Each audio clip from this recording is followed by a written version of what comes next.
Assertiveness matters. Whether you're dealing with your spouse about who will do which household chores or representing your department in an interdepartmental meeting, assertiveness is important. Chapter 6 will help you take your own measure of assertiveness and explains various strategies to handle difficult people and situations. The final 3 chapters of the book get down to the brass tacks of negotiating.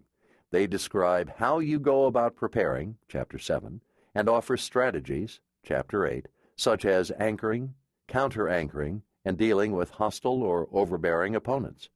Chapter 9 wraps things up with a description of common negotiating ploys you're bound to encounter, and how to deal with them, as well as typical negotiating mistakes that people make and how you can avoid them.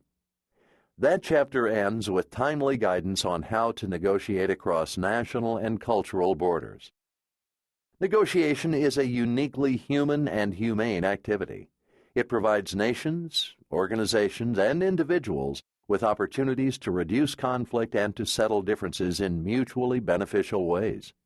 Thus, mastering the art and practice of negotiation will help you improve your life, your business, and the world around you. Good luck with your next negotiation. Chapter 1. Win-lose or win-win. Generally, negotiations fall into one of 2 types, win-lose or win-win. It's important to understand the difference between these because each requires a different attitude and set of tactics.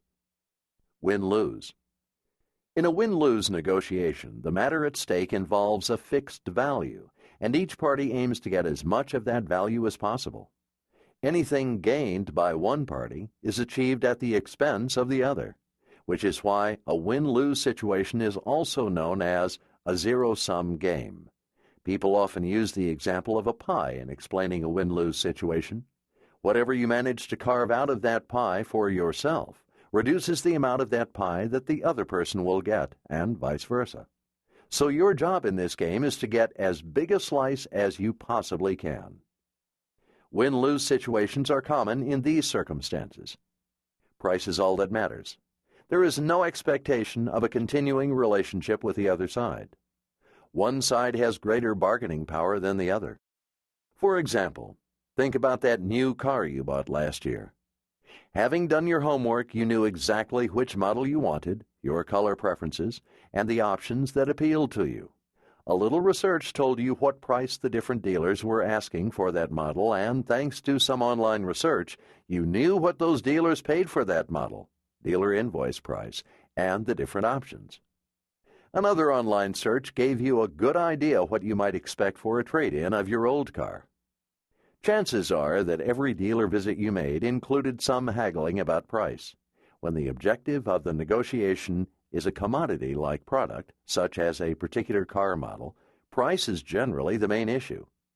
If dealers A, B, C, and D each had the car you wanted, there wasn't much besides price to negotiate about.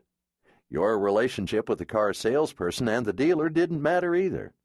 It was clear to you that the salesperson and his boss were trying to get as much out of the deal as possible, charging as much as they could for the car, trying to upsell you on expensive options you didn't want or need.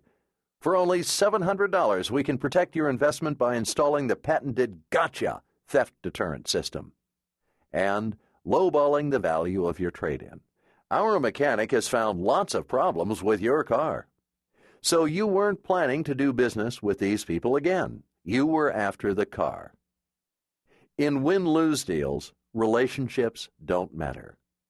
Simply put, your job was to come away with the greatest possible value, a win-lose proposition, and the salesperson was trying to do the same. Participants in win-lose negotiations perceive a fixed amount of value. As they carve up the value pie, each tries to carve out as big a piece as possible for himself, and every gain by one party represents a 1-to-1 loss to the other. Win-win. Very few negotiations involve a fixed value or a commodity product. There's generally at least one or more ways that the parties can alter the value of the deal or product or service at the heart of their negotiations, in effect, enlarging the pie. In these situations, price is only one